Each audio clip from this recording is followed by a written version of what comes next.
So New York City and the grand experiment with Socialist Democrat Zoran Mamdani isn't even 90 days in, ladies and gentlemen, and it's already looking shaky. Honeymoon phase is far gone. It's over, fast, who knew? And what you're starting to see now feels a lot more like regret creeping in. And listen, if you live in New York City and you supported him, this is the moment where those campaign slogans start to collide with your reality. And if you did not vote for him and warn people this was coming, well, here you are. Because what's happening now is Mamdani's warmth of collectivism vision is being tested in real time and is hitting the black community, who are now coming out against him as they find out what Mamdani's affordability agenda really looks like in real time. As always, if you do enjoy the content, smash that thumbs up button. That's the best way to let me know. Subscribe to stay locked in with future videos and turn those notification bells. That way you always know when I drop content. Let's get into it. We don't want to be the football in whatever political games you guys are playing. Keep your hands off our houses. Keep your hands off our community. My name is Austin Bryan, resident of Southeast Queens. Thank you, Brother James. The mayor, with the greatest respects, in every campaign speech, in every debate, where you engage, we opened our ears to listen. Now today, accept the words echoing from us now. Do your job as mayor and leave our taxes out. Giving only two options. You're saying if we don't tax the rich, then I gotta increase property taxes. We are not a pawn in Southeast Queens. We are not part of your negotiation tactics. Here's Zoran Mamdani, you are out your goddamn mind. Hey everybody, James Johnson here, and today is the day at 5 p.m. we are having a rally, hands off our homes, right here on Francis Lewis Boulevard and Springfield Boulevard at 5 p.m. Listen, there's a proposed budget that's going out that they are going to try to increase property taxes by 9.5%. This affects all of Southeast Queens, not just right here in Cambria Heights. We're using Cambria Heights for example because it's been here since the late 60s. Black people have been living here as home ownerships. If you own a home, if you're trying to get a home, if you rent inside of a home, everyone will be affected here. City Hall cannot, this is off the table. You cannot increase property taxes in New York City. It's already too expensive now to live here. This will make sure we are displaced all across Southeast Queens and all across the city. So again, this is a hard lesson. A predictable lesson, but a hard lesson indeed. Because when politicians say tax the rich, what that usually turns into is pressure on the middle class. That's the part that people don't like hearing, though. The wealthy have mobility. They have accountants. They have options. Middle class, not so much. That's what it is. And this is the warning conservatives have been repeating for years now.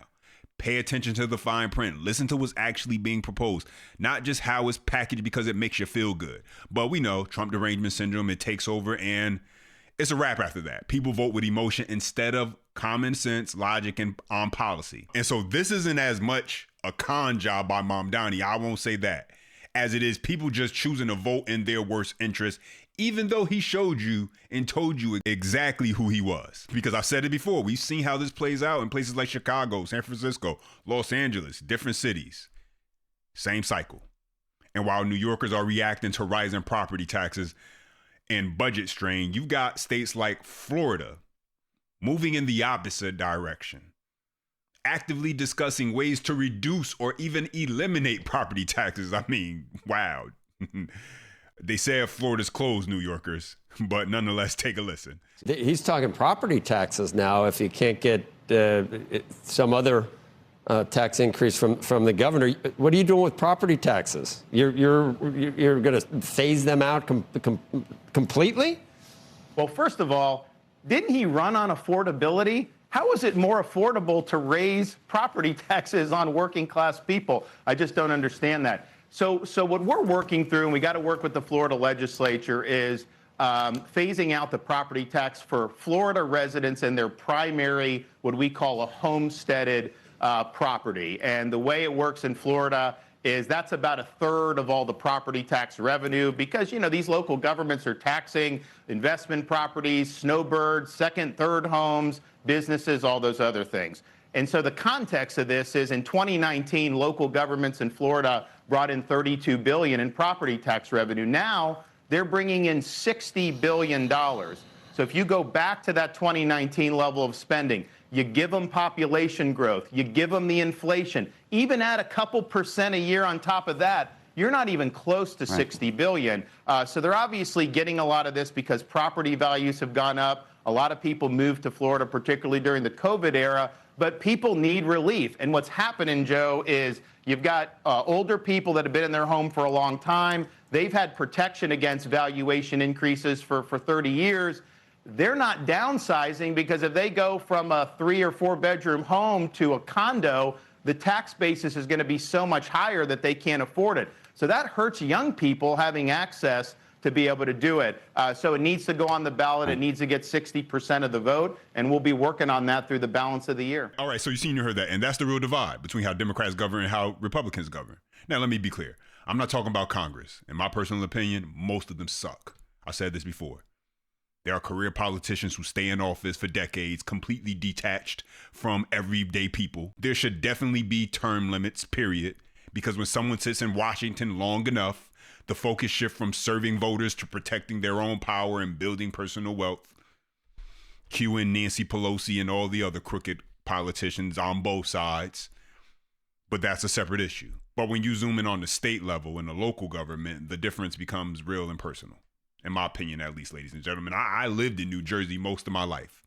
Now I live in Texas. And in my experience, the quality of life is noticeably different. Taxes, business climate, cost of living, the overall environment, it feels different. That's not theory, that's just a lived experience, by me at least. And that's why I push back when people say party doesn't matter. I think it does. At the state level, at least it does. The policies that governors, mayors, people who shape and control more of what goes on in your city and your state, a little bit more different than what Congress is out there doing. You feel the property tax, you feel regulations, you feel housing costs. You feel how easy it or how hard it is to build something. And so when you look at Florida, if you got lawmakers openly discussing cutting back property taxes, will they be able to do it? We'll see, but it's a discussion. We'll see if they can do it. But now let's compare that to New York under Democrat leadership. And the solution is almost always more revenue, more programs, more funding. And when spending expands, guess what else expands with it? Your tax bill. And that's not a minor difference, ladies and gentlemen. That's a completely different philosophy. And listen, it's not about who's perfect and saying, well, Republicans, they do this. Okay, you're probably right. They do. Neither is perfect. But let's talk about what works best for the circumstances. That's all. And so let's jump into the next clip because now you have New Yorkers admitting they feel duped. And well, I don't agree, but let's check it out first. Take a listen. It's been only 49 days since Mayor Mamdani took office, powered by the promise of making the nation's largest city more affordable. But now he's floating this idea of raising property taxes for all. And New Yorkers, well, we know they're never shy to share their own opinions. Eyewitness News reporter Stefan Kim with their message for the mayor tonight. I don't plan to move. It's my home. I'm not leaving. This two-story single-family home in Cambria Heights is Vivian Campbell's American dream come true. His starter home that has become his forever home. The greatest thing to happen to me. He bought it just after graduating college in the 1990s. If you step inside, he even has a stack of CDs to prove it. The retired real estate professional, who was on a fixed income, recently poured almost $35,000 into a new front porch and a new roof. But now with Mayor Mamdani proposing a property tax increase, he feels duped. Do you feel like he lied to you? He'll not feel. He lied. But here's the question. Did he actually lie? Because during the campaign, the governor never clearly committed to backing that tax the rich agenda. Hochul never agreed. That promise wasn't locked in. And when Mamdani was pressed on what he would do if she didn't go along with it, the answers were always some polished, motivational, applause-friendly lines. They sounded good. I mean, if you were drinking the Kool-Aid, they sounded good. But they didn't really answer the question. It was more inspiration than clarification. And so as a voter, if you heard that and you filled in the blanks yourself, that's on you. At some point, you got to listen to what's actually being said and what isn't being said, more importantly. But let's continue. Not feel.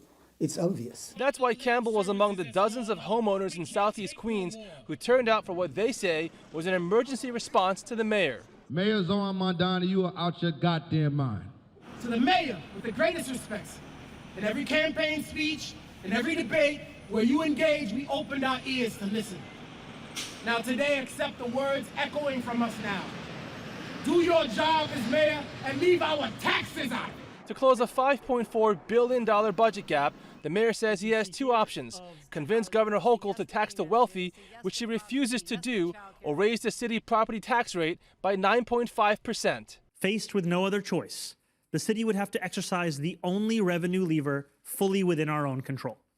We would have to raise property taxes. But the city council would have to approve the measure, and Council Speaker Julie Menon says the proposal should not be on the table whatsoever.